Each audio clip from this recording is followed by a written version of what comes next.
Tim Appelbaum. Appelbaum, dude. Thank you for coming, man. Of Owner course. of the Fox Company Yoga Studio out in Wildwood, Missouri, just in the St. Louis area. Dude, thank you for being on the show, brother. Course. Absolutely. Thank you, brother. Yeah. I met you earlier. We had kind of like I had a client that wanted to kind of practice some yoga, practice some mindful meditation. He practiced before, but so I just kind of messaged out to a bunch of people. You were one of the people that decided to come for that day, and that's how I first met you. You reached out to me on about a program that you're running, and I want to get into that. But dude, we just kind of talked a little bit about. Dude, it sounds like you've done a lot. So you're a veteran. So you're breaching doors. When you were a veteran, and you know I've got some other questions here about yoga too, but I'm very interested. You said breaching doors. How active were you, and what time did you serve? So I went into service in 2010. They had just I was in school to be a Marine officer, and then they closed down Iraq, and I was like, I'm going to go through my entire life seeing war on TV and never get to experience it. They're going to close everything down. Dropped out of college, dropped out of the officer program, enlisted, went into the infantry, became a breacher and a rocket guy, and then was in Afghanistan like a year later. Oh my God. And how long did you serve? 3 years. 3 years. Okay, got it. And did you see any active duty? I did. We did one tour in Afghanistan. And how much do you talk about that? Oh, you talk about it to so many doctors over so many years, you just become an open book. I can talk about anything. Dude, is there a part of that made you, did you think that, what explain your experience? Because I think that's always interesting to kind of know, what was your experience like as a military person? And my question is, does that to some degree have to do with why you now are a yoga studio owner? Oh, absolutely. Okay, got you. Go ahead. Yeah, so being overseas is the best. I always talk about it. It's the realest form of life. Every day you wake up and you have a purpose. Hey, we're going to push the enemy out of this town. Hey, we're going to raid this site. Hey, we're going to guard this space, whatever. So you have purpose every single day. And then you go do something hard. You go do an 8-hour patrol. You go do a or you do a contact patrol. You do an attack, whatever. And then you come back and you rest and you do the exact same thing the next day. High stakes, high consequences. It's the realest form of life. And so that was a great 7 months in Afghanistan. You know, it's like anything, it's ups and downs. Sometimes they're a little more steep, sometimes a little more down, sometimes a little more up. But that was a good experience. And then when I came back, I had a little bit of trouble reintegrating. I like to say that my nervous system stayed over in Afghanistan. Okay. And explain. So I really loved being over there. I really loved that kind of tempo and being so exhausted at the end of each day and doing so much physical activity and so much consequences and so much tight group of people that when we came back, I just lost the ability to sleep. I see. And so you were kind of like stimulated at the highest possible level. Like exactly. Every day. No way to come down. No training to come down. So now you're like back home and it's like you're in a grocery store. And you're exactly. just like, fuck. Okay, so what's that? And so you're like, where's my nervous system at? Was it like, were you still highly stimulated when you came home? For a little bit. You know, time heals all that. And so like at first you hear a tire pop or you hear a car go and you like get down on one knee and you're like, you don't think you're back there, but you just have that reaction so built in because you've been there for so long. Yeah. And but then I just stopped my ability to sleep and that led to a lot of other problems. And at the same time, the military was sequestering. And so they were getting rid of people early. So I elected to have them get rid of me early. Got you. Any reason for that specifically, or just, hey, it's time for the next thing? I knew it was the next thing. They weren't sending any more Marines overseas in combat roles. Well, dude, well, thank you for your service, brother. That's fucking killer, and that's just incredible. And when you got home, how were you doing yoga before you went there to regulate your central nervous system, or is that something that you found after this military experience? Yeah, so I started yoga. I can never remember who told me this, but when I was 16, some doctor told me to go to help my back because I was a hockey player my whole life. So I'd cry myself to sleep every night from back pain for being hunched over all the time. Okay. So I did it a few times when I was 16, and I knew about it, but I never really delved too much deeper into the nervous system or the spiritual or the emotional side of it.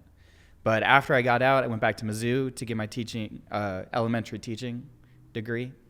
But I was trying to go see the VA for help, like, hey, how can I sleep? How can I sleep? How can I sleep? And they gave me this app, and it was the most angelic, spiritual, all right, breathe in for 4 seconds, breathe. And when you just get out of the infantry Marines, you're pretty feral. And so I was like, I can't even deal with this right now. I understand that this is better than 50 different medications, but I can't listen to someone in an angel voice speaking to me right now. Oh, interesting, man. So how do you overcome that? Because I know you said you talked with a lot of doctors, so you're an open book. So like, how did you overcome that? Like, I can't sit still, I can't do this weird thing, even though you know it's useful. Exactly. So with the breath work, I looked into different avenues, most notably Brian McKenzie and the Shift Adapt and the XPT Live Wim Hof, like Andy Galpin, like that whole cross section of people.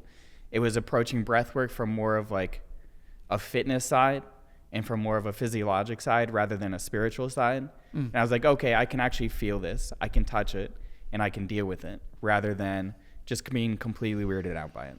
Yeah, that's interesting. Do you deal with like people coming into your studio? You take those types of people though, because I know like you got into MMA fighting as well. So like, and where does that fit in the timeline now? All right, so I taught elementary school for 2 years, but I messed up. My summer before I graduated, as a gift to myself, I went and lived in Thailand for a month and a half, living in a kickboxing gym. Oh, okay. And so after that, I fell in love with martial arts again. I started when I was younger. Okay. And then I was like, okay, I know this is what I want to do. But I just got my teaching degree, so we're teaching second grade in Tower Grove and then training a little bit. And I felt like I wasn't being able to give enough to the training. So it's like, let's go all in. Okay, that's awesome. Then you became a trainer, personal trainer, so that you could facilitate the fighting. Yep. What was your dream during that time while you were fighting? Just fight professionally. Fight professionally? Yeah. And why stop that? I just realized that I'm 30, and then my last fight, I got knocked out twice in one fight, and I had a severe concussion for like a year and a half. And I was like, with all the explosions and all the breaching and all the everything, maybe it's better I don't take a lot more head trauma. So, dude, you've just been freaking on the wave, man. Yeah, it's been pretty crazy. All sorts of experiences. So do you get a lot of MMA fighters that come in to do yoga, or high like what would be the word? Highly stimulated type A personalities that are trying to come in, or do you have a hard time getting those people in? We have a couple, but due to the area where we're in, it's a lot more of the traditional yoga demographic, as opposed to, we do have a couple firefighters, we do have a couple veterans and things like that, which I'm super proud of, and I'm so happy that they come in. But yeah, if you're a fighter, you're anything in Wildwood, and you think yoga's not for you, come into our studio. You'll see that it is. I had Josh Hildebrand on the podcast. You know Josh Hildebrand? Oh yeah. Yeah. Breath and Exposure, great dude. He's got a really awesome mind. It was a pleasure talking with him and knowing him. He says this, and I love this. He says it's not about slowing down. It's about sprinting with a low heart rate. Exactly. And I love that. And he's a firefighter, and he's big on like all of this stuff, including infrared and or not infrared, sorry, just saunas and cold plunge, which I did his experience where you go in, you do 3 rounds of 3 minutes in the cold plunge. Was it 42 degrees? I believe it's 42 degrees. He has it, and then it's cold as hell. We'll say that. No, they Goldilocks it. They have one that's a little bit warmer and ones that's freezing. Yeah. That's right. And I love that. And then right after you do that for 3 minutes, you jump into it's actually a wood burn sauna that gets to, like, when we were in it, I believe it had it at like 240 degrees. This thing was hot as hell, dude. It's work. To sit in you're like, there. I've sat in a sauna for 20 minutes at a gym, whatever. And you get in there and you're like, what am I doing with my life? Yeah. And when you're done with 3 rounds of this, you get out of that 240 degrees, you get back into 42 degrees or whatever. There's ice cubes in the bitch, so it's cold. And then you hop back into the sauna and you do that. So I've done his experience right after breath work, right after about a 30-minute breath work session. So after you're done with this experience, it's roughly 2 hours. You're just like on cloud 9. The rest of the day is like, it's not bothersome. It's not in my head at all. I'm just like floating through the rest of the day. It's really interesting. Do you do stuff like that over there? We don't do anything with the ice and sauna for now. Okay. But we do. So a lot of my background is in breath work. Like I said, my beginning was with breath work, and then I've seen how powerful it can be for clients, fighters, anyone of any kind. And so I personally do a lot of breath work, and we do have a breath work centric class. And all of my yoga classes are wildly different than other yoga classes that you've been to. We do about 10 to 15 minutes of breath work each time before we get into any kind of movement. Okay, and so let's dive into that. So let's dive into that, because that's basically, so it sounds like we've got a pretty good understanding. You're a crazy dude. You've been doing a bunch of crazy shit, and it sounds like all of that crazy shit needed some kind of maybe tool that could that you could use to sort of not manage this thing? What would you say yoga does for somebody who's highly stimulated? Would you say that this is something that you could use as like a per use case, like, or something you can use once and it can help you for a long period of time? Like, what do you think, like yoga, breath work, the stuff that you're focusing on, and I want to get into detail on that, but what do you think like the main utility is of this for you? It's so diverse. And so I can take you through a certain kind of yoga class and we build strength and discipline in this, in breath work and this and that. I can take you through another yoga class if you need to relax and recover. We do some more slow flowing poses. It's diverse. So whether you come in on Sunday or on Monday and you're like, man, I had a rough weekend and I need to relax, we have a slow flow class for you. Hey, I'm trying to work towards a goal of losing weight, building focus, building discipline.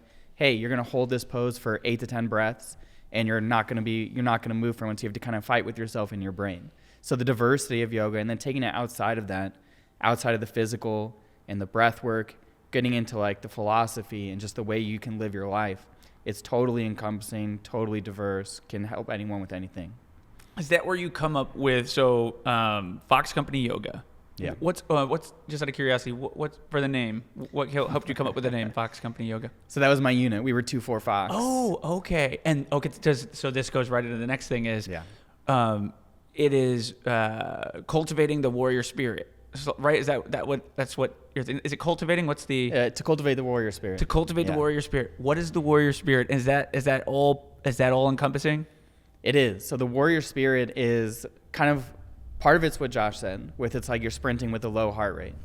For me, the saying that I always like to do is that you can always tell who's new to clearing rooms when you stack up on the door and you see the people hyping themselves up like, and you're like, okay, that person's going to throw off his aim. That person's stressed out. So you have to stay calm even in those like dire situations. You can tell who the professionals are by who stays calm in the stack. And so it's some of that where it's, can you stay calm under stress? We introduce stress. Can we stay calm and flowy and meditative through it? But the more traditional part of the warrior spirit is just getting the most out of life. My definition of yoga is, can you live life to the fullest? And so in a physical perspective, if you can't touch your toes, are you really using your body to its physical top? If you can't breathe in a certain way, are you really utilizing your breath or your energy to the physical that it could be? Or getting into the emotional and the philosophy, it's all encompassing of getting the most out of life. And that's the warrior spirit to me is, am I getting the most out of life? Can I take everything to its max? Can I feel life to its fullest? And how does your yoga studio help with yoga to cultivate the warrior spirit specifically? Exactly. So it's a lot of semi-difficult yoga, as well as that diversity piece with that slow flow. Can you upregulate? Can you downregulate to the nth degree? And then also taking people through challenging poses. We have people stand on their hands who never thought they could stand on their hands. We have people grab their foot behind their head who are like, how am I doing this? It's just that little bit of novelty that builds in the belief of, wow, I can do anything. 100%, dude. You know, with yoga, and how do you define yoga? I mean, there's the definition of yoga where it's like, it's the yoke, it's the union of the mind, the body, and the spirit. And I think that's absolutely true. But what yoga is to me is that living life to the fullest piece. Okay. It's, are you able to use your body to the fullest without any hindrances? Are you able to use your energy without any hindrances? Your mind, your spirit, everything. Can you take everything to the limit? Oh, sorry, go ahead. I'm sorry. Whether that's up or down, relaxing or upregulating. If I get a yoga certification at Costco, am I a yoga instructor? How does one transcend to yoga instructor? Yeah, so there's a ton of different programs. There's even fully online ones. And it's a lot like personal training where we can all go take the NASM, we can do the textbook, take the test, but it doesn't mean you're going to be a successful personal trainer. It's so much of self-study and what you take and what you do with it rather than just, hey, here's my piece of paper, listen to me. You know? Do you have any trouble with that? Do you think that, do you ever see somebody who's practicing yoga and you're like, nope? Or do you think everybody has this ability to go out and do it, or they should have at least the opportunity to give it a shot? Like, what's your perspective on that? Because in personal training, as you know, personal trainers, you know, you either like really care about the person, you can like really help them out because you really care, And then there's like the guy who just got really fit and he took like what I call brochure certification. He doesn't really, he knows a lot about fitness for sure himself, but I'm not pointing at anybody specific. Sorry. I'm like pointing. I'm trying like, to follow that guy right there. But in any case, like, but like doesn't really care so much about the client. For sure knows how to do it himself, but doesn't care so much about the client. So like loses the coach part, loses the personal training part. Is there anything like that in yoga? I wouldn't know, just out of curiosity. I mean, there definitely is. You have, with every fitness modality, you have the people who are like, I'm here to take Instagram selfies, but also get paid to teach an hour, you know? Yeah. But I think what really tells is especially with yoga, because you can get these big emotional reactions. People crying in your class, people falling asleep in your class, people coming up to you like, oh my gosh, you just changed my life.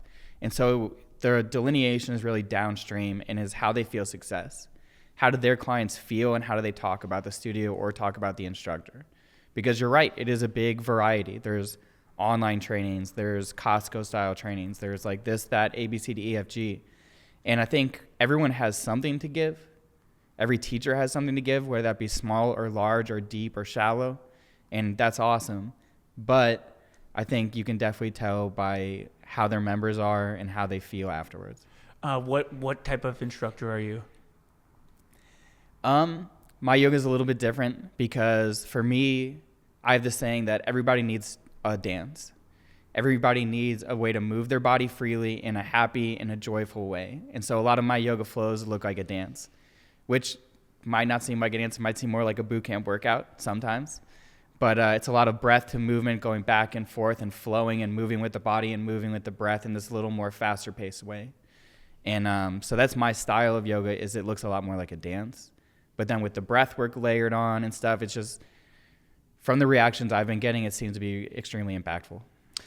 Why do you think that, well, I guess first is, you contacted me with a system, or at least a class, a type of class that you have been wanting to run. Is this a new class that you sent me, or have you been working on this? It's like with the central nervous system and then play and flow state? Yeah, so with my 300-hour certification to bring me up to a 500-hour, kind of like the master degrees level of yoga, we had this awesome instructor, Rachel Jones, who's around here. She's a new yoga therapist. If you're looking for yoga therapy, look up Rachel Jones. What's the difference between, sorry, not to like throw you into a million, the inception of questions. We can be here for 4 hours. Right. But what is the difference between like yoga therapy and like a yoga class? In like one sentence. A yoga class is like that small hour in the studio. Can you take people through the flows? Can you do this, that, and the other? Whereas yoga therapy, it's, hey, what are you dealing with? We're going to incorporate this type of physical practice, this type of mental, emotional, blah, blah, blah practice to help fix some of these things that you're coming to me with. Okay, got you. Sorry, now back to the other. Sorry. Yeah, so she's great, and she came in and she taught this new system called polyvagal theory. Are you familiar? I'm not familiar. So it was found by Stephen Porges back in the day, and pretty much delineates the nervous system out a little bit more specific. And so rather than just sympathetic up and parasympathetic down, it goes into the ventral vagal, which is here around the throat. And then you have the sympathetic, which is the heart modulation. And then you have the dorsal vagal at the very bottom. So it breaks apart that parasympathetic into two different parts. Because just because something is relaxing doesn't mean it's bringing you back into this safe and social thing. We can all sit on the couch and watch Netflix for 8 hours and be rested parasympathetic. But at the end of the day, is that going to be good for you, right? Whereas if someone goes to a dance class, you're not resting on the couch, your heart rate isn't low. But is that the same as a sympathetic, like, CrossFit workout? No. And so it delineates it down like a little bit more specific into safe and social, and then sympathetic, fight or flight, and then dorsal, rest, relax, and recover. Rest and digest. I see. Okay, and then so just to kind of go to the next part, which is like that play and then that flow state. Now you talked about yoga flow. For those that don't understand like what flow is, I kind of think about flow. We have what's considered flow. I go workout flow that I teach here, and the way that we run our personal training workout. So every workout has flow. You can definitely tell when there's a break in flow, one exercise to the next, and one exercise or one set of an exercise into rest into some kind of dynamic stretch to get you into. But there's a flow, and the break in flow, it creates this resistance and this discomfort. And so I teach them this, but it's not like a yoga flow. Explain that real quick. What's the difference between a play and a flow state? And then what's the what is the definition of yoga flow? Yeah, so a yoga flow is your mind, your body, and your spirit flowing together. And so you're building this groove into the brain and into the physiology of like, okay, this is how we're moving. We can turn off that brain and just move with our breath and our body, connecting them all together. That'd be your traditional like warrior flow in the studio, right? Flow state is almost the same thing, but I also define it as play, where play is a sympathetic activity with low stakes, low adrenaline. It'd be like if you were playing soccer, but you didn't care whether or not you won, right? You're just in it to play and to have fun. And so that's what play is that low stakes with a little bit of challenge, that zone of proximal development, that 10 to 20% challenge to engage the brain and have it do a little bit of problem solving and then work your way through it. Man, dude, do we need more of that? Do you think people go without that on a daily basis? Oh, absolutely. So many people are so locked into so many different systems, or they're struggling through their Maslow's hierarchy of needs where they're stuck in the very bottom of like, can I afford food? Can I afford rent? And now you're going to talk to them about, hey, you need to go play. They're like, what are you talking about? I just worked for 12 hours and bought a can of soup for my family. Right. I got two kids. Like the garage is messy. The wife is yelling at me. Exactly. Like, I can't go doing no playing. But what it does lead to is the animals in studies, the mammals and animals that play more and play the longest into adulthood typically have the most neuroplasticity and can learn as well as live the longest. And so it's this super integral part of our childhood, this super integral part of nature that because of the society we live in, we can kind of lose. For sure. Dude, you think it is a matter of society that we lose this like inner child? And do you think it's good to so you think it's good to bring this inner child back out into the world? Oh, absolutely. You can see it in someone's face. Take someone who played soccer all throughout high school, and then they haven't played since they left high school. Yeah. You take them back out on a soccer field, and you're like, hey, we're just going to fuck around and have fun. They light up like there's nothing else. They're like, this is the best thing ever, this, that. So we already know it intuitively, right? Yeah. Is that we need this play, we need this thing to increase neuroplasticity, to feel safe and social throughout our life. I agree with that a million times. And I always tell people it's work to get really good at like playing video games even. It's work. If you think about it, like this is a weird thing because like there's a lot of negativity I don't play video games myself. Not because I don't want to. I just don't have as much joy. For me, it's the monkey bars. I just tell my clients, I'm like, look, in no place in life is it okay for you to hang from metal bars, Exactly. Unless you're like in a gym. So I was like, I don't care if I'm down in the city, I'm going to have a gym that has monkey bars in it. So I found a way to get monkey bars in there because I think that it's just such great fun. And that's really what I love about physical work, like working out, exercising, going to run, doing just any, like I will do any type of fitness because one, it forces me to see inward and bring myself to my senses. I feel the burn of the muscle, I feel the movement. I feel the movement of my body. I feel my heart pounding out of my chest. I feel the air going into my lungs.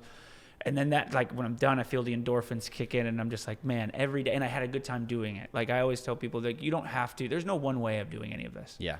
Go do something you really enjoy doing that's active because that's going to bring the most return. If you go to do something just to do it, like, for example, if you look at, like, exercise or even yoga as a tool specifically for an outcome of some kind of progress towards some goal, you're losing it. You're sort of losing the point. What's your thought on that? I mean, you're definitely losing the overall point, but I do think it's strong medicine. And I do like to talk about movement and fitness in a medicine with a prescription type modality where it's like, hey, you're depressed. You need to do this 3 times a week, right? But it does take some of that play aspect out of it because you're so hyper-focused. Yeah. And so when we're talking about play and we're talking about fitness, those can be married, but those can also be separate. That's for sure. I guess there's a dichotomy to it all. It's like if it's way too much variety, I guess, like let's say it's 100% like undiagnosed or unprescribed or no intention, then you don't really know what's working, what's not. So you're just sort of like whatever's happening in your life is just, I don't know because I don't have any structure to what I'm doing. So like I think that no structure isn't good. But then like too much structure then can also be bad because then you hear about the people who are like, man, like I've got to do all of, tomorrow is leg day. I'm going to do this many sets of this many reps of this many XYZ. And then and that's the way I like to do it, by the way. I like that because then it's like, there's no guesswork. It's like, this is what's working. This is what's not working. I know what I did in the last month, so like, And if it didn't result in X, Y, or Z, then like I can make those changes knowing what I already did. So consistency and knowing what I did allows me to make changes that are meaningful and that I can actually know what is working, what's not. So that's why I think that, but I see the benefits in both sides of them. So I definitely agree. And it's incredible the science behind 3 days of resistance training for 30 minutes in terms of how good it is for your life, and how like even 3 days of just like the minimum amount of cardio, 30 minutes of your heart rate at roughly 55% of your heart rate max, that's a brisk walk, is extremely useful for increasing your cognitive ability. Just increasing like, let's say, the ability to take short-term memory into long-term memory, word recall, things like this, just in a brisk walk, a dedicated brisk walk 3 days a week. So just keeping your brain active. It's just incredible, like the science behind it. And at this point, it's not really arguing whether or not exercise is good. Exercise is a strong medicine. Right now, the argument is what's more important, food or exercise? Because obviously you can't outrun a bad diet. But in terms of like longevity and getting that brain moving, like if I can walk all day, is that better than, hey, I lifted for like 30 minutes? Or, hey, is that for nutrition, on the nutrition side? And it's like, that's the argument that I see now is like, well, which one should I care more about, my diet, or should I care more about the fact that I'm moving? What do you think? This or that. I think it's definitely on the movement side. If you look at a lot of the research out there, they're like, oh, all these benefits from movement, all these benefits from strength, all these benefits from weightlifting, that I think the real like longevity hack is, can you move more, rather than, oh, I'm going to only eat one type of food and this is it, or I'm going to biohack this with this supplement and then this, that. I think the more you can move, like that's the goal. Dude, that is definitely the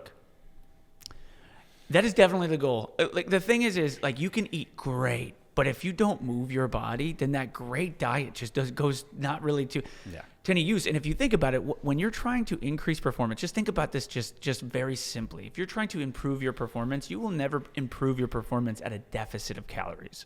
It's like trying to make an engine perform better by giving it half the fuel. Yeah. It's or whatever, or half the oil. That's just not gonna work. So so if you think about it, if you're already at a surplus of calories, let's say, because you have a high calorie diet and you're eating like a normal American, well, then the first thing you can do is just focus on your movement performance. Just focus on your performance because you're giving it everything it needs. That's exactly right. That's exactly. So just intuitively, the simplest way in my mind to become healthier is just to focus on your body's performance before you ever think about like what you're eating. And then if you are like plateaued in performance, which will take a little bit, it'll take a little while, especially if you're not focusing on your body's performance now, like your recovery is probably going to be just fine because you're getting plenty of calories to facilitate the recovery, facilitate the improvements then in your muscular endurance and your muscular strength, see all these benefits. Once you hit a plateau, it's probably because you have given enough calories, enough fuel to your performance that like your fuel is here, your performance is here. So start working on your performance to match the fuel. And then at some point you're going to be here and your coach is going to say, look, if you want to be getting better, you're going to need to increase the calories. And what a great place to be. You know what I'm saying? Yeah. It just intuitively makes sense if I was trying to illustrate it to somebody who doesn't care about any of the details. But I just think, I mean, dude, the diet, the American diet it's not even that it's high calorie. It's just got a shit ton of chemicals in it. It's just so many things that aren't necessary, like almost at all. I always go back to when I was overseas. When I first got overseas in Afghanistan, you're drinking like 10 water bottles a day. It's 120 degrees heat. You're eating all the time. Like, for the love of God, can I get more?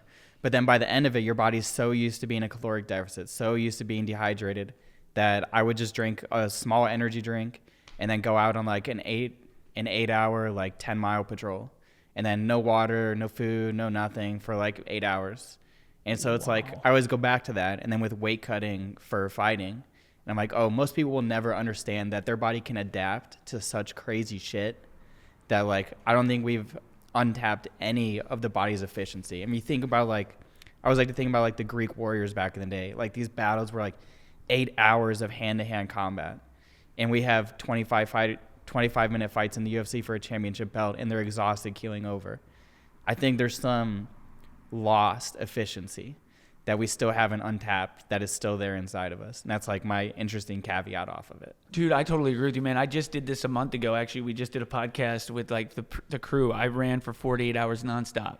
So no sleep. I never stopped longer than 120 seconds, man. And what's incredible, if you look at this, is that in 2 days, I drank 12 gallons of water, like just based on the plan. I brought in about roughly, I burned about 24,000 calories, but I only brought in about 13,000 calories. So I was at a 10,000 calorie deficit. I didn't sleep, but like I kept running. I just kept running, dude. I didn't wear headphones the entire time. I had these guys following behind me. I was in extreme pain, but like my body was it just kept going. Now it took me about a year and a half of just doing ultra marathons, and you're not going to do this overnight. I don't suggest you try this overnight. You don't want to do the David Goggins where you get out of bed and run for 48 hours straight. Straight up. Just tomorrow off the couch, you just bring a fucking box of Cheez-Its with you. But you ever want to get someone to hate physical fitness, just have them start with that. Yeah, right. There's two types of people, and that's 100%. Because I'm the type of guy, I really like to I like the David Goggins method. It resonates with me. And I once was telling a client this a ways back. I was like, dude, look, there's, because it hadn't been doing a lot. Like in 12 years, he hadn't exercised. This specific guy hadn't done anything in 12 years. He's obese now. He's wanting to get fit and everything. And I said, look, there's two ways to do this. Like with soreness, he was talking about soreness. We can either throw you right into this thing and you can be sore and you can just, you can be beat up and you can feel broken. And then you can just keep pushing through it until your body adapts. And then all this becomes what you do now. And it's not going to take as much of a toll on you. It's not going to take up as much of your mental energy, so it's just jumping off the deep end, So like that's how I like to do it. So like we could do that with you, or we could go the opposite way, where like we roll it up slowly, it's slowly but surely. We don't get you too sore. We don't beat you up too much. It's like we don't do the marathon tomorrow. We do the 5K, then we do the 10K, then the 15K, we move it up, right? But I like that jumping off the deep end. He's like, I got a problem with the jumping off the deep end side of things. And I was like, why is that? He's like, because sometimes when you don't know how to swim and you jump into the water, you almost drown, and then you are terrified and never want to jump back in the water again. And I'm like, that's a good point. Exactly. It is kind of more that fight or flight. It's like that sink or swim. It's like, hey, we're going to come into this fitness protocol, guns blazing, and it's either going to save your life or you're going to hate it forever and you're never coming back. Yeah. You just get afraid of it. It's like, fuck, man. Yeah. So dude, what's your approach? So what is your approach? What works best for you? Do you just like go into it, or do you like that slowly but surely? I want to get into it slowly. I mean, crazy life, crazy Tim, right? And so it's usually just me breaking in and being like, okay, I need to lift 5 days a week. I need to run in the mornings. I need to like go into this whole deep protocol, right?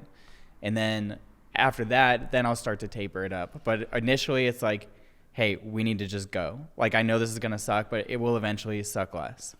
You opened a gym, and you survived a yoga studio. You survived COVID, which 50% of instructors can't say that. I don't know what the yoga studios did. I don't know how maybe Yoga 6 made it, but I saw a lot of yoga studios, and I had some yogis actually during the time telling me that their yoga studios were closing down. My wonder is if it was just like the yoga studio and owners didn't want to like try to battle through that wild time. What do you think it is about you that kept you going through that and now making it through actually keeping the gym, your studio alive? Because opening a studio is no bullshit. There's not a lot of, let's say, inner peace along those first years. How did you maintain it? Yeah, so I mean, we opened in 2022, so we were already in the tail end of COVID. Okay. But with a lot of the studios and stuff, with yoga, you have to deal with another part, which is a lot of people have different standards of like, I wouldn't say cleanliness, but like different forms of like things like that. And so you're dealing with a wider breadth of people where it's like when people come to a lifting gym, they're like, I don't care if it's dirty. We're working out in a gym, in a basement. There's exposed brick. Like, who gives a shit? With yoga, it's like, hey, this is peaceful, serene, clean, virus-free. And so I think you're definitely dealing with a different population. But as far as for me in going forward, it has been hard. Because weighing on your nervous system, it's like I fought to get into the Marines. I fought to become an elementary school teacher and be a male elementary school teacher. I fought to be a cage fighter even though I was in my late 20s. It's like A lot of my life has been a struggle, and that's from my own like choosing to do wild shit. But building that out over time, sometimes it does get hard. And you're like, man, why didn't I just go to college, get a business degree, work in finance or work in this or that, and just like have the white picket fence? But then the other part of me is like, no, you would have hated that. Let's fucking go. Let's just keep fighting, keep going, keep going. And it's that dichotomy, that fight within yourself of like taking the easy way out or keep it going and keep it more true to yourself. Did you ever, in that first year or however many years you fought to keep it up, keep it going, Fox Company Yoga, did you ever feel like you were gonna like it was gonna fail, it was gonna go under, and how did you get past that if that was the case? Oh yeah, I mean it's hard because when you're running off monthly memberships, it goes up. You're like, oh my gosh, we had all these new people, all these new trial memberships, and then like one person joins. Or it's like, hey, we've had this person for 6 months and then they're gone. And so it's like 2 steps forward, 1 step back, 2 steps forward, 1 step back. And you just have to, it's a lot like putting out content. If you put out a post and you're like, I'm going to tailor this for the exact specific person, and then you get a bunch of hate from it or it doesn't work, like you're tuning that for them. Whereas if I'm going to put out the best content possible and then the right people will find it and I'm not going to worry about what the criticizing and this and that say, that's kind of the mindset where it's just, hey, I know I'm doing the right thing. If it doesn't work out, it doesn't work out. But I know that I'm putting out like really good yoga, putting in really good instructors, putting out a really good studio, and we're just going to keep it going that way. Dude, 100%. And it is incredibly difficult for any company, anybody to open up their own physical studio that's membership based, especially in fitness. This is why I say, like earlier on, that like if you get into this thing, that's why I always also say for anybody, like if you're gonna buy into fitness, like and you're gonna invest, go to any small business being ran by one lunatic who's putting it together, because they are doing it for the people. They're doing it for the people. I mean, if you're going to Club Fitness, and anybody that's out there making fitness available to people, good shit. I love that. Yeah. I've dedicated my life to fitness, so good shit. But I mean, look at the way that open access memberships make their money is hoping you don't show up after you pay for the membership. So, I mean, that's how they make their money. That's the model. And so do what you got to do. But like, if you go to like those places, that's what they want. They don't particularly want you to get fit and use their equipment. If you use their equipment, that degrades the equipment, it depreciates their equipment, and then they got to rebuy it, so it takes away from the margin. So you want to go to somebody who doesn't even think of that because they don't have the time or the resources to think of that. They're thinking about you and how they can bring value to you in your life because they have to eat themselves, one, but they got into it for the people. And that's going to be those small gyms like this, 1,650 square feet, where like the only thing we do is you. That's the only thing we do, and it's like the person that owns the gym or the yoga studio is like the person, like them, you have their phone number, you can text them, hey, I'm not making it in, Tim, and you're just like, hey, this is the third time this week. You know what I'm saying? Well, that's just the overall trend in fitness is moving from the larger gyms to the more boutique places. Yeah. Everyone has their own personal trainer they can find online or this, that, or the other. They just need a place to go. So these like small communities, these small gyms that are like families. I read this great book. I forget what it's called. It's like how to pursue your fitness passion or turn it into a business or whatever. But the main point of that book was people aren't looking to get fit. People aren't looking for results. People are looking for a community. For sure. And so the more you can increase community, that's where you're going to get your wins. And it told this story about this person who went to an all-female gym, and she left her, they were doing this study, and they're like, hey, why didn't you stay? And they're like, oh, the programmer is great, the class was great, but I feel like I just didn't fit in with anyone. And so it's that community piece that's going to lead to you being successful. Whether or not you have good or bad or this or that, if you can make it fun and you can make it a community, people want to belong. So what do you do? What do you do out of Fox Company Yoga to facilitate that community? Yeah, right now we do a lot of free events. It's just like, hey, everybody come in. And then it's a lot of, I'm always at the studio.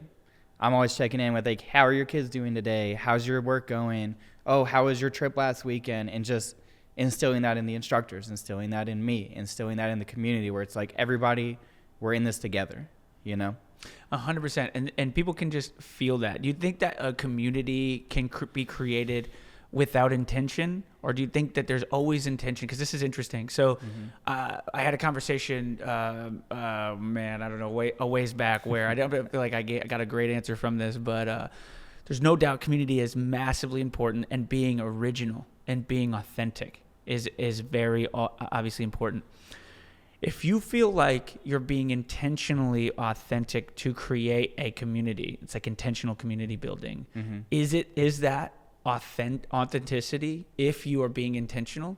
And if you are not being intentional to create a community, do you think a community will be created just from you doing yoga?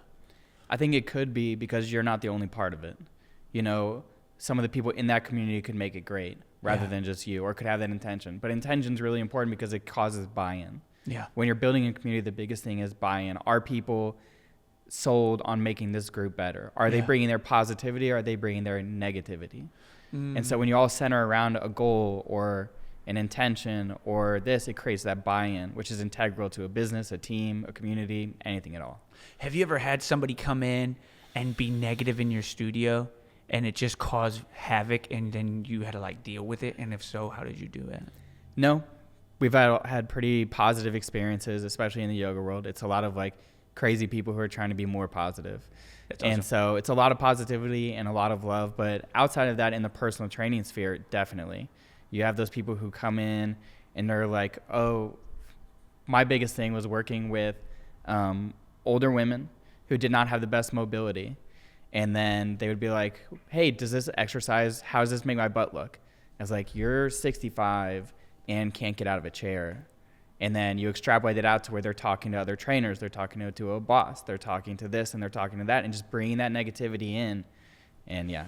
So that's interesting, because we definitely deal with that. Yeah. You know what I mean? Because it totally, you're 100%. And you're trying to be like the goal here, like, for example, like weight loss. Like, if the goal is to lose weight, great. But is that really the goal? Or is that a result of the goal? If is weight loss, will weight loss be one of the results that come from you actually chasing the goal, which is like getting out of the chair?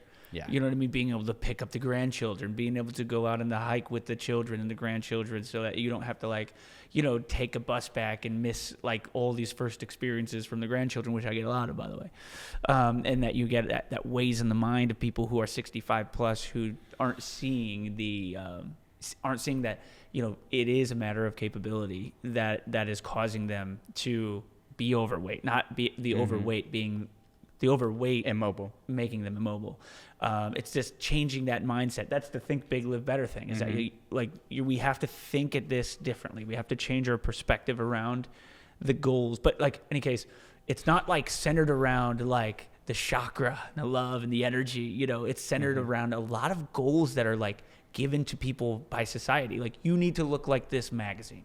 Yeah. So, okay, fuck, what do I do? What do I got to do to look like this magazine? I got to go pay for a personal trainer. How much will it cost to look like this person on this magazine? You get a lot of people, they'll bring like, you know, I want to still do that. Oh, sometimes it's not as often. It's not, I would say it's not as often. Earlier, that was a big thing back in the day with the magazines. It's like, hey, this movie person did this workout. Can you take me through this workout? Yeah, I want to see, or like examples. Like, do you see this body? Can you make me look like this? Yeah. And it's just like, and I think that's more of a myth now, you know, and thank God. Because I've been a trainer for 11 years in May 2025. So getting there, it's getting closer. That will be 12. That will be 12 years as a trainer. I've owned this studio for 5 years. So earlier on that you'd get those magazines, but still it's like that thing though, you know, that thing, and not seeing that it is a matter of, dude, we got to focus on love yourself. Because right now you come in here and you're telling me that you're fat and you're this and you're that, and we've got to change that. Yeah. We've got to change. Like, if you're coming in here saying shit like, man, I was a piece of shit this weekend and I freaking ate, and it's like, well, you know, you talking to yourself like that. I have one trainer that says this, which is incredible, but he's a past trainer now, but anyways, he would say, anytime somebody came in and said, man, I'm such an idiot, that he'd be like, don't talk to my friend like that. And I love that, because it's like, that's really good. What can you say to somebody who says that? But it's like getting rid of that negative self-talk, man, and like hating yourself, because you're not going to do anything nice to yourself. and nice for yourself. And you're not going to work hard for yourself if you hate yourself, you know? So it's interesting. Yeah, and parlay that into yoga. This is one of the main things of yoga. We start in the tangible. Can you touch your toes? Can you grab your foot behind your head? But then people will leave feeling these like big emotional benefits, these big self-talk benefits, these big mental health benefits. And so it's okay to start in the purely physical, as well as you grow that out. And that's why you have a great teacher, a great coach, a great whatever to help drag it that way rather than just keeping it in that physical. If you want to keep it in the physical and like, hey, this is a great workout, perfect, good to go. But there's so much more, even in personal training and on the lifting side, how do you talk to yourself? When you're sitting here and you're holding a triangle pose, keeping yourself up by only your abdominals, are you trying to escape? Are you trying to hate yourself? Are you like, I got this? You can really get into the mind a little bit more. What makes a good coach, what makes a good yoga instructor in your eyes? In my eyes, one is having a good practice and having a good, consistent physical practice. Because I've been in some studios in some places where it's like, okay, we're trying to relax right now and you have us in a plank. Like, probably not. But really, it's taking it back to the other side of yoga, the emotional and the spiritual and the mental health side. It's, can you affect change in someone's life outside of this room? Can you bring something someone can take outside of this room and into their life and have the feeling that they can apply it? Like, hey, I can hold on to this feeling throughout my day. I can be calmer. I can be less stressed, whatever. And taking it outside of the room. And what would make a bad instructor? I mean, like I said, everyone has something that they can bring to a room. Everyone can, but I would say definitely the physical practice, like keep it consistent. Yeah. There are a lot of people who will do things that would be a contraindication if you were in any other profession. But in yoga, we don't really call it a contraindication. It's just like, oh, this is them. No big deal. Oh. And then also, I would say making it too much about yourself. There's so many people come to yoga from healing. And one of the big detriments to society right now is no one has anyone to talk to. No one has anyone who will listen to them. And so myself and some other yoga teachers can sometimes get caught in the trap of like having a therapy session with the people in the room, you know? And that's great. Be authentic, be connecting, be this, but probably don't have it go for 30 minutes. Yeah, right. Just like if you made like every 60 minutes was just you just kind of like airing out your day, your problems that you go through.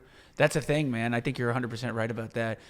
You know, we sort of was talking about this earlier, but it's the same thing with like the way that I think about like a personal trainer or just any kind of coach. Like if you make a session about you, it's not that your clients don't want to hear about your issues, but if you're thinking that like you talking about you the whole time is going to help the person who's coming to try to help themselves out. A lot of times the instructors, like coaches, trainers, they come from not healing per se in a different way.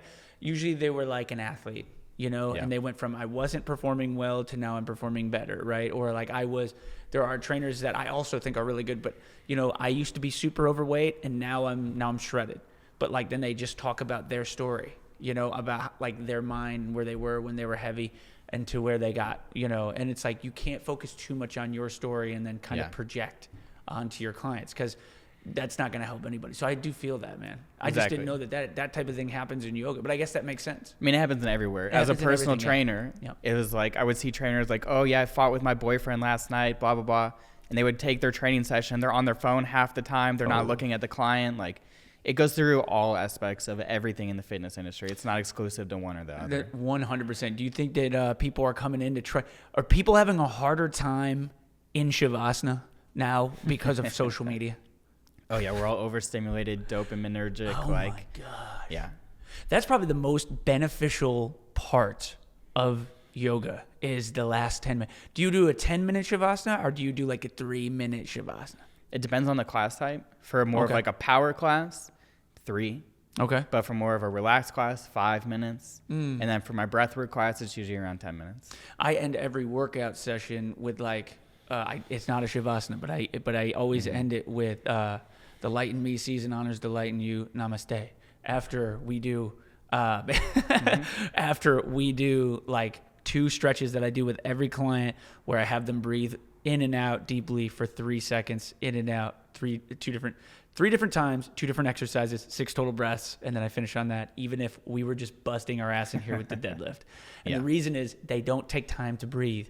They don't take time to breathe. They don't feel like that physical sensation of just like the shoulders, like leaving the ears, the tongue dropping from the roof of the mouth.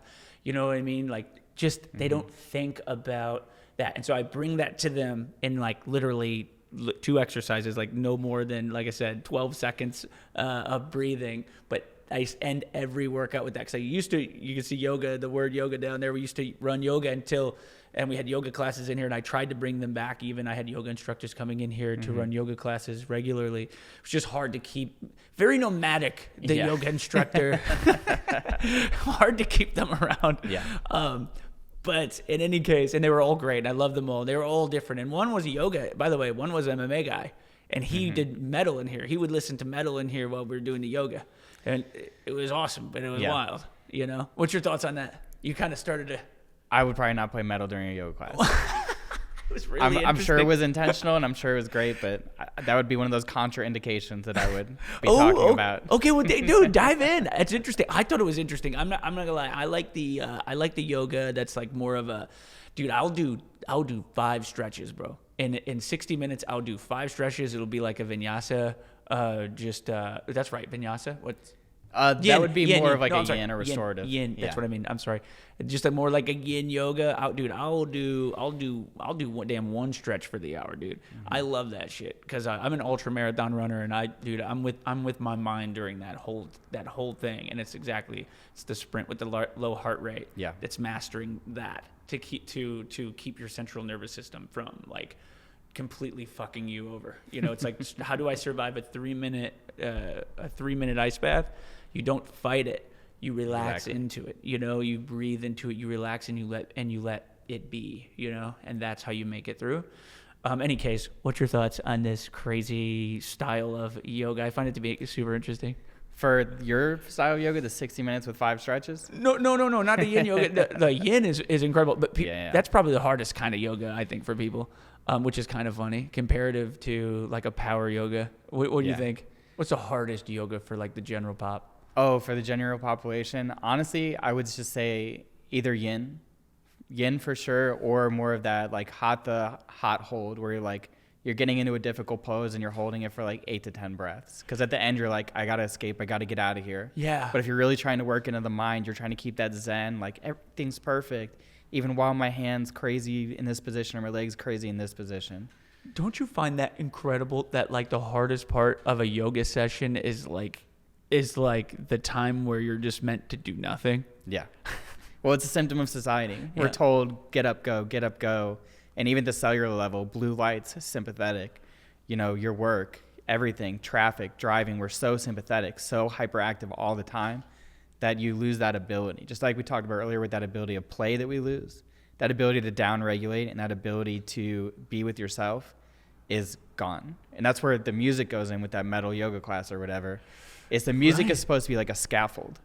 And to where it's like, hey, I understand that if we're just in this room and you're hearing everyone else breathe and make all their bodily like things, it's going to get real weird in here. Yeah. So we're going to put some music on to try and increase the flow state and decrease those distractions, not create more distractions or take people out of that flow with like a loud note or a drum solo or something like that. Right, and I agree. Like, I love metal, but I love metal in context. I like metal when I'm doing a crazy workout where there's fucking metal drop, like literal metal dropping and noise, and we're like 30 seconds back on the bench, and then it drops. We're just like, let's go. Or we're sprinting or that kind of thing. That's usually where I like it because it's good to go.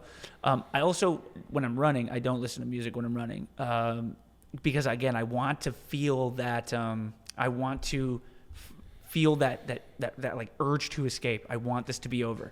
You know, it's like I'm doing 60 minutes of running, not a distance, because if you're doing a distance, then the faster I run, the more I push, the more I tense up, like the faster I can be done. Well, in 60 minutes, if you got 60 minutes, no matter how fast you run, no matter how far you go, you still got 60 minutes. Exactly. And so that's actually the hardest form of running. And I call it mental toughness training when I give it to my clients because I'm like, no headphones. Wake up as early as you can, earlier than you need to be. So you can feel all of that physical sensation of, dude, why are you up? Put music in to make this easier, XYZ, and then breathe and just let yourself be.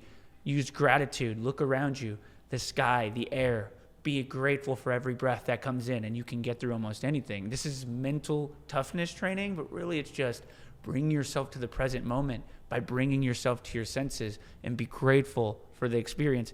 Be grateful for the pain of the wind. Exactly. Don't just ignore it. Don't just try to escape it. Right. Be like, hey, sometimes life is going to suck. Sometimes it's going to get stressful, and it's because of something out of my control. Can I sit with it? Can I deal with it? Or do I have to put on headphones and blast music to get rid of it? Right. And that's why people have they're like, you run with no headphones in? And I'm like, well, I didn't always do that. I used to always run. I used to feel like I couldn't run unless I had headphones in. Like, oh, headphones are dead. Looks like I can't run today. Literally. Like, running is not a thing I can do because I don't have headphones. Mm-hmm. That's incredible to me. Or for example, this, and this is going to be stupid, but dude, go to take a shit and don't bring your phone. It's like Mission Impossible. Yeah. You know what I mean? Like don't bring put your phone you got to go to the bathroom, put it down on the kitchen table, look at it, and walk away from it slowly to the bathroom. Go take a shit. Look around. Just pay attention to yourself. Try to make that the fastest shit experience you've ever done. You know what I mean? And it's incredible because it's like you feel like you can't shit without your phone. I'm going to wait for my phone to charge before I go to the bathroom. You're just sitting there losing it. Yeah. It's like, dude, this is a problem. And it's not a problem. You could blame it on society. You could blame it on social media. But social media is a result of us. It starts with us first, don't you think? It does. But the first step of that is awareness. Once you can break in someone's awareness, then they can find their own strategy, or you can give them a strategy. But so many people are just so unaware that they even have their phone on them all the time. It's just, I do this comes out. I do this comes out. I'm in my car, my music's playing. I'm in my house, this is on. It's crazy. It is crazy, and awareness is definitely the answer. So with the class that you want to run, yeah. So the class that you kind of came and you were kind of telling me about, you want to run a class here, just to kind of let everybody kind of see what your class is all about. Explain your class, exactly what is it supposed to do, what is the utility of this, who should come, explain all that stuff. Yeah, so exactly. This class is called Master the Nervous System, Master Your Life. And it goes into that polyvagal theory of the ventral, the sympathetic, and the dorsal. And it's going to tell you which one you're in and what signs to look out for, as well as prescribe how to shift out of these things. Because you have so many people who are chronic dorsal depressed. Every night they come home from work, they're stuck on the couch. They watch Netflix for 8 hours. They don't know how to get out of that. Well, one of the tricks with this class is that it's like a ladder, and you can't skip a rung on the ladder. So what do we have to do if we're stuck on the couch dorsal depressed? We have to do something sympathetic. We have to get up and move. And then the end goal is to take us to this safe and social ventral up here at the top, so that we can go out with our friends. We can feel co-regulated, different things like that. And so we all know this intuitively. What happens when you have a bad breakup? What's the first thing everybody does? Oh, bad breakup. What's the first thing? You just start working out, dude. Revenge body. I don't know. That's where my mind went. Exactly. Dorsal depressed, sympathetic, healing, right? You're dragging yourself up that. So really, it's going to show you the different sides so that you can see where you are in that current moment, as well as prescriptions to drag yourself in and out of these different things and to bring you more to that safe and social. And then it's going to give you a ton of different tools and a ton of different things with food, with movement, with meditation, with yoga, with the elements. It goes super deep. And I taught this in Wyoming at a yoga festival. And I had never been there. I didn't know anyone. And it turned into be the most voted class seminar of the entire yoga festival. So this is a seminar. So you're going to come in here, you're sitting on like a chair, you're taking notes. There's some movement and stuff. Okay. So it's definitely a seminar, but we're going to get up and move. We're going to breathe. We're going to do a bunch of different things. And so it's not going to be me talking at you for a while of time. It's going to be all of us in this together. Okay, awesome. How long does this go? How long are you running everybody through this seminar? I can do it in 2 hours. It's a little bit better at 2.5, but either way, all good. Okay, awesome. And what's the number one thing you think somebody takes away with this class they come in? The number one thing is that play and that flow state. If we can increase this play in society or in your own life, you're going to notice a huge difference. And so I'm going to give you the principles of it, some different tools and techniques. And then the other side of that is the training in stress. that ice bath, that sauna, that thing. So we go into the science of the stress therapy, the contrast therapy, the fire and ice, and why you should be training in stress. That's awesome, dude. Yeah, and I'm excited about this. Right when you messaged me, I was like, this is a great idea, dude. I love this type of stuff. And my clients, believe me, like our clients are type A personalities, usually professionals. Over 75% of our clientele here, and we're at 64 members last I saw. 64 members. They're all doctors, lawyers, mostly healthcare, business executives, business owners. So they're all like just in their books and their schedule all the time. Their fucking shoulders are buried into their ears. They need this type of stuff. What's interesting though is that like they're all hyper successful people, but they're like they've gotten really good at like that upregulation, but really, and they don't want. It's like they actively try to not downregulate. It's like when you're like, hey. And some of my clients have been with me for a long time, and they hold high positions in big business. Some of them, the biggest employers in St. Louis. And they'll say to me like, dude, like I get this whole yoga thing. Like when I had yoga, I was like, the reason for bringing yoga in was to like get these high regulation people, these upregulated humans to like open their minds up because their minds are close to it. They're just like, I don't know, man. It's just not for me, man. I've got way too much to do. Like I can't sit down. It's like I can't sit down and do that for an hour. And I'm like, that's why you need to do it. Yeah. That is the utility of this thing for you. You know what I mean? So I was like, no. Your excuse for why not to do it is the reason why this is going to be the best for you. And I come across to a lot of them, but it's such a push to not do it. I don't know if it's because they think it's like a quote unquote hippie thing to do. And maybe you think that I'm a hippie kind of guy because I'm so open to this stuff. Not only am I open, I'm regularly practicing it, and I'm bringing people like you to the gym. Why do you think there is such a push away from with these types of people who need it the most? Yeah, well, I think it's just what's being reinforced. When I was a teacher and you go into child psychology, it's what's being reinforced. Yeah. So they're super hyper upregulated. And it's giving them success in business. That's giving them success in their life. So it's the only thing that's being reinforced. So it's all they learn how to do. And it's like if I took a bodybuilder and tried to make him do sprints, it wouldn't be successful because he's being reinforced for bodybuilding. It's getting more specified towards that. And it's the same thing with big business guys. They're getting so specific to upregulation that they're forgetting that downregulation piece. And you can see marriages fall apart, relationships with children fall apart, and eventually you're going to burn out. Whether that's you flipping off people in traffic, following people home in road rage. If you're always up, you're always angry, you're always upregulated, one day that's going to have a bad consequence. And hopefully you're resilient enough to bend and not break, but it could be a break. And so I forget which episode of Human Lab this was on. It might have been with Andy Galpin. They did a study, and it was all of the like LeBron James, Michael Jordan, top of their level athletes had the same ability to upregulate at the cellular level, and they had the same ability to downregulate. And it was just as valuable. And so giving them tools that they can feel and that are tangible. Like if I take someone who's never done breath work through a breath work, they're like, oh my gosh, how have I not been doing this? Because they think breathing is just inhale, exhale. I do that 5,000 times a day, whatever. Yeah. But when you show them, just like with training, when you show results, when you show tangibility, when I can see change, that's when they, oh, this is beneficial. And it doesn't have to be this like lifestyle where now we're living out of a Volkswagen van and doing all these crazy hippie things. It can just be 5 minutes out of your day, breathe a certain way. Hey, I just had a stressful meeting. We're going to breathe a certain way. Hey, I need to go to sleep. We're going to breathe a certain way. Or we're going to run through these different protocols. And once you show the results, the belief comes. It's so practical. And also it's like, it is work. It's breath work. It's not, see, that's the thing with people like who want to lose weight. They're like, well, I've got a really active job. I walk all over. I'm like, well, it's the intentional walking. It's the intentional breathing. Yeah.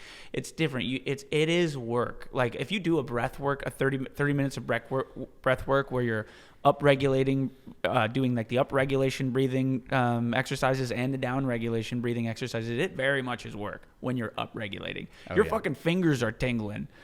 You know what I mean?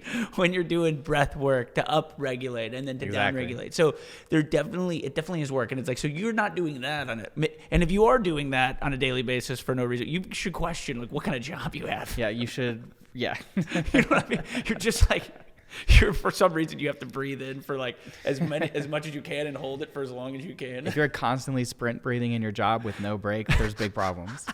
100%. So, dude, what? Because it looks like the hour's almost up here, my dude. So I got a couple more, just 2 more questions for you. One is just out of curiosity, what is it for you in the future? Like, what's your biggest ambition moving forward? Yeah, so obviously building this studio and making it into the best thing for our community. You know, we're constantly tuning things, adding classes, changing classes, this and that. If I can build something super beneficial and then something that can allow my instructors to live their dream as well. Because I never thought I was going to be able to do this as a career. Because being a personal trainer, you're always scrapping, you're always this, you're always that. And to be able to give that to a couple of my instructors or all my instructors would be awesome. So that's on the business side. The goals are to make it so the instructors can have a career and live their dreams. And then on the personal side, I just want to work with veterans. I want to work in retreat settings, seminar settings. If I can just go around and help my population or help police or help fire or help groups of women or different things, that's where I'm looking towards in the future. Dude, that would be so nice if we could get fitness instructors who really love the thing they do. Fitness instructors, yoga instructors who just help people, man. People that want to be out there helping people. If we could just give them a little bit of balance in their life, because it is such a hard industry to be successful in. You know, the average life of a trainer, 3 freaking years. That's like being in professional football or something, man. Like, what are you going through that the average career of a personal trainer is 3 years? I don't know for yoga instructor, but yeah, exactly. I mean, you go and work at like a lifetime here and you get the most money, but you're also burning the most. Yeah. You're working the most. You have to close clients and close sales and percentages, and that degrades from the art of it. Totally. And it takes away your ability to prosecute your art and give that to the world. So if I can allow these teachers to give them best selves and to live their best life and then allow them to live on that, easy. Yeah, dude, that would be a fucking solid job if you could make that happen, dude. Keep working on that. I love that, dude. Thanks, brother. All right, man. Last question I got for you, and I asked this to every client. Every guest, sorry. That's all right, I'll slide you some money. It's all good. Right, just under the table. No, basically this, man. The podcast is very much about getting people, amazing people like you who are in fitness, real practitioners who care about people, right now specifically St. Louis based, because I like doing in person more than online. But I will do online too. Yeah. Is basically to get your words out there. Get your story out there and get your story of fitness, your real practical experience, and draft what fitness really is. And so your message is extremely valuable to me and the people that this reaches. And so if you could right now, if you could have the ear and the attention of every single human on the planet right now, like they all tuned into our conversation live, what would your message be to the planet, man? Oh, I mean, world peace, this, that, and the other. No, it's just give 100% of yourself, whether that's to clients or to your family or to whatever. It's don't hold back and don't live a life that stops you from giving 100%. If you're constantly burnt out, constantly working, constantly giving more and more of yourself, like you might need to step back and take a pivot. And that doesn't mean losing things, but that just might mean a change. You know, be resilient, have the ability to bend, not break, whether it's cellular level or societal level, all the way through.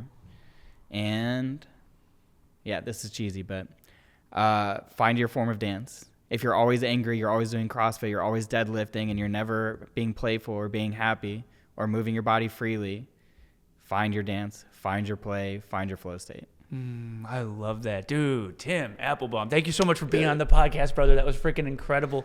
Guys, listen, everybody who tuned in, thank you for tuning in. Thank you for being on the podcast. Dude, where can they find you, man? Where can they follow you? Where can they go to a class? Yeah, of course. So we're on Instagram at Foxco Yoga, and then our website is foxcoyoga.com, and then feel free to come through. We're in Wildwood, 30 days for $30, unlimited yoga. We can build that community. You can check us out and see if we're a good fit. Thank you so much for being on the podcast, guys. Thank you for tuning in, guys. That was Tim Appelbaum from Fox Company Yoga out in Wildwood, Missouri. And always remember, think big, live better, and we'll see you on the next one. Peace.